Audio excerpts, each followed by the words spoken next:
हमने एक पिछले लेक्चर में आपके लिए क्वेश्चन छोड़ा था कि सिंगल पॉइंट वेक्टर स्पेस बन सकता है या नहीं बन सकता है। तो बिल्कुल ये एक सिंगल पॉइंट जो है वो वेक्टर स्पेस बन सकता है, और वो कौन सी वेक्टर स्पेस है जो सबसे छोटी वेक्टर स्पेस है और जो सभी वेक्टर स्पेस में कंटेन होती है, वो है हमारी zero vector space. Zero vector space मतलब सिर्फ एक ही पॉइंट है उसमें। कौन सा? Zero. This is called zero vector space. इसे सिंगल पॉइंट वेक्टर स्पेस भी बोलते हैं। और कोई भी वेक्टर स्पेस ले आओ, वो वेक्टर स्पेस सब स्पेस जो vector space zero vector space है वो कंटेन करेगी ही करेगी। तो आगे हम जाके सब स्पेसेस पढ़ेंगे, तो यहाँ मैं आपको सिर्फ एक लाइन में बता देता हूँ कि जीरो वेक्टर स्पेस इज सब space of every vector space. तो कोई भी वेक्टर स्पेस हो तो उसमें एक सब स्पेस तो होगी ही। कौन सी? Zero vector space. इसे ट्रिवियल वेक्टर स्पेस भी, सब स्पेस भी कहा जाता है वेक्टर स्पेस की। तो चलिए ये हम आगे के लेक्चर्स में पढ़ेंगे। तो आगे चलते हैं। एक्सरसाइज नंबर, हमने दो एक्सरसाइज सॉल्व की थी पिछले लेक्चर में, तो एक्सरसाइज नंबर 3 पे चलते हैं। यहाँ पे हमें एक सेट दिया हुआ है और पूछा गया है कि क्या वो वेक्टर स्पेस बनेगा। हमारे पास V एक सेट है और V सेट में एलिमेंट्स कैसे हैं? इस टाइप के एलिमेंट्स हैं, AB टाइप के। और A और B कहाँ से आ रहे हैं? सेट ऑफ रियल नंबर्स में से आ रहे हैं। उसके बाद मेन चीज है कि कॉम्पोजिशन क्या डिफाइन की है। तो इन एलिमेंट्स की जो एडिशन उन्होंने डिफाइन की है वो कंपोनेंट वाइज की है। कंपोनेंट वाइज का मतलब होता है कि अगर आप कोई दो एलिमेंट्स इसमें से ले लेते हैं, इसको एक्स वाई ले लेते हैं, तो इनकी कंपोनेंट वाइज मतलब ए जो है वो एक्स में ऐड हो जाएगा और बी जो है वो वाई में ऐड हो जाएगा। बट जो स्केलर मल्टीप्लिकेशन, जैसे एक सी मैंने स्केलर आर से ले लिया और एक एलिमेंट वी से ले लिया, तो इसकी स्केलर मल्टीप्लिकेशन कैसे डिफाइन की हुई है उन्होंने? सीधा पहला कोऑर्डिनेट आ जाएगा और दूसरा जीरो हो जाएगा। तो वो पूछ रहा है कि is this a vector space? V a vector space?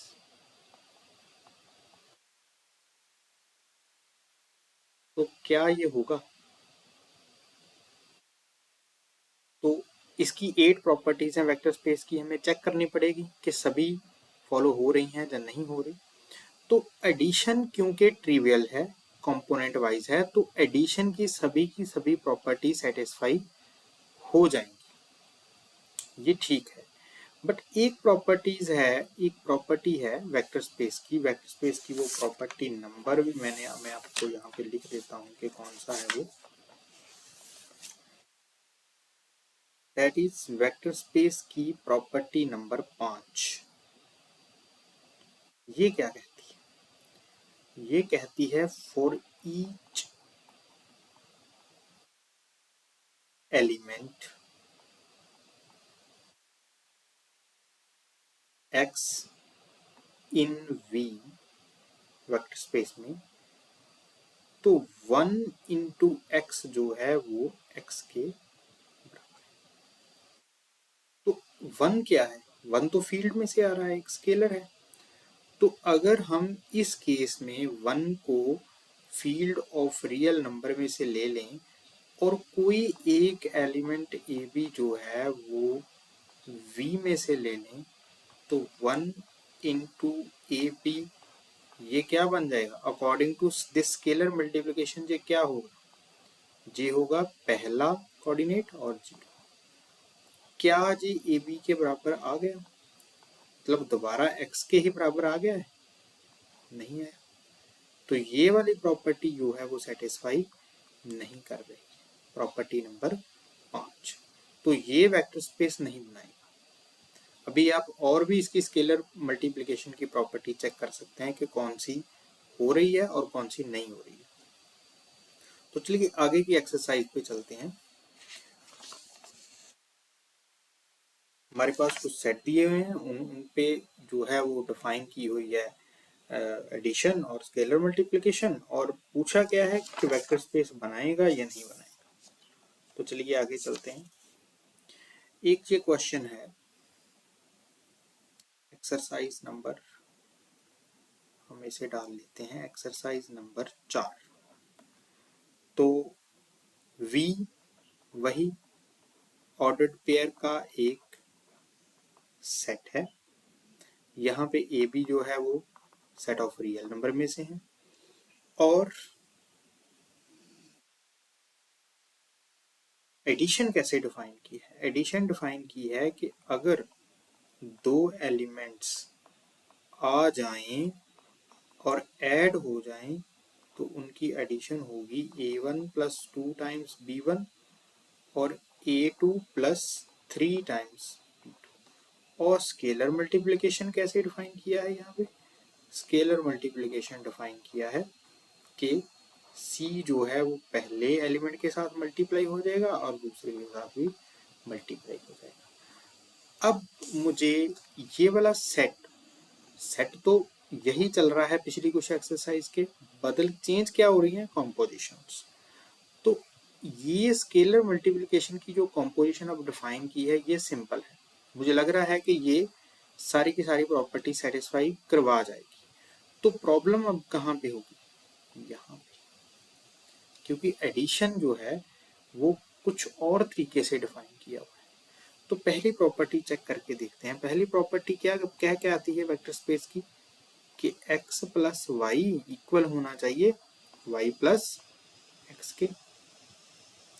तो दो एलिमेंट्स ले लिए, एलिमेंट्स जो है वो पेयर टाइप के हैं, तो आ गए। तो इनका क्या मतलब है? अकॉर्डिंग टू डेफिनेशन ये हो जाएगा। अब अगर चेंज करें, मतलब b को इधर ले जाएं और a को इधर ले आएं, तो क्या होगा? अब चेंज हो जाएगा, जहां तक मुझे लग रहा है।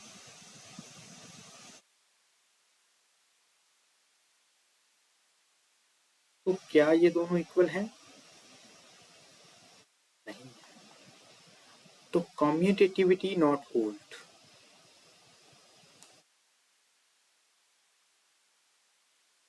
Commutativity not hold. तो इसका मतलब क्या है? V is not a vector space under these operations. Why? क्योंकि एक प्रॉपर्टी मिल गई जो सेटिस्फाई नहीं हो रही, 8 की 8 होनी चाहिए। अगले की एक्सरसाइज पे चलते हैं।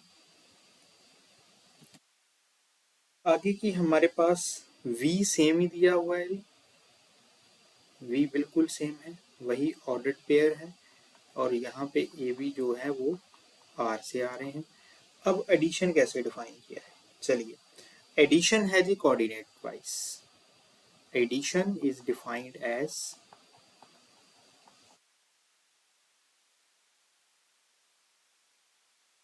Coordinate wise. कोऑर्डिनेट वाइज समझ गए ना आप? इसका मतलब है पहला पहले कंपोनेंट के साथ ऐड हो जाएगा, दूसरा दूसरे के। तो ये तो एडिशन, तो मुझे लग रहा है कि एडिशन में अभी कोई प्रॉब्लम नहीं होगी। तो स्केलर मल्टीप्लिकेशन अब कैसे डिफाइन की है वो देखना जरूरी है। स्केलर मल्टीप्लिकेशन कैसे डिफाइन किया है इन्होंने? सी कहाँ से आया? फील्ड में से। ये वाला एलिमेंट कहाँ से आया? वी सेट में से। तो ये कैसे डिफाइन हुई? ये डिफाइन हुई कि जे 0 0 आ जाएगा इफ सी इज 0। अगर स्केलर 0 हुआ तो ये 0 आ जाएगा, अगर स्केलर नॉन जीरो हुआ तो ये आ जाएगा CA1 A2 by C if C is not 0। अब एडिशन का कोई पंगा नहीं, हो जाएगा। प्रॉब्लम कहाँ आएगी? Scalar multiplication. तो पहली प्रॉपर्टी देखते हैं, VS5 से शुरू होती हैं जी स्केलर की प्रॉपर्टीज। तो पहली प्रॉपर्टी देखते हैं, क्या 1 इंटू एक्स एक्स आ पाएगा? 1 into A1 into A2 is equal to, इसके अकॉर्डिंग, क्योंकि अभी C 0 नहीं है, C क्या है हमारा 1, तो क्या आ जाएगा 1 times A1 A and A1 and A2 divided by 1 is A2, तो X आ गया। ये प्रॉपर्टी सेटिस्फाई हो गई हमारी। चलिए छठी प्रॉपर्टी पे चलते हैं। छठी प्रॉपर्टी क्या बोलती है कि ए बी टाइम एक्स जो है वो इक्वल होना चाहिए ए टाइम बी एक्स के। तो अभी ए बी हमारे रियल हैं, एक्स क्या है, एक्स एक ऑर्डर्ड पेयर आएगा इस सेट में से, उसको हम बोलते हैं A1 A2, और ये तो एक स्केलर ही है। तो इस मल्टीप्लिकेशन के according if C is not 0, we assume that AB is not 0 here. If AB is not 0, it means A is also not 0 and B is also non-zero. तो ये according to this multiplication क्या हो जाएगा, AB A1 A2 divided by AB। तो क्या ये इसके equal हो पाएगा, A time B of A1 A2 it is equal to A time B A1 A2 divided by B, and when A multiply this it is also AB A1 A2 divided by E। तो this also hold, छवीं property भी satisfy कर गई। तो अब कौन सी property पे चलें जी, सातवीं प्रॉपर्टी पे चलते हैं। तो सातवीं प्रॉपर्टी क्या कहती है, चलिए देखते हैं, यहाँ से थोड़ा रब कर लेते हैं। सातवीं प्रॉपर्टी हमारे पास कहती है कि सम ऑफ स्केलर जो है वो कैसे होना चाहिए। सेवंथ प्रॉपर्टी कहती है कि अगर दो स्केलर के सम को मल्टीप्लाई कराऊं तो जे आना चाहिए।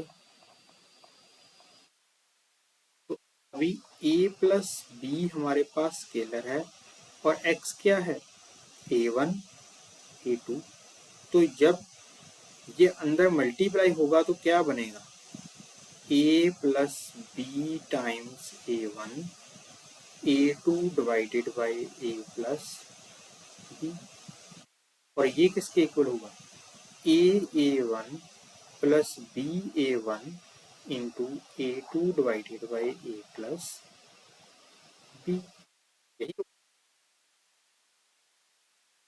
तो ये तो हो गई लेफ्ट हैंड साइड। तो अभी राइट हैंड साइड भी देखते हैं क्या आएगी इसकी।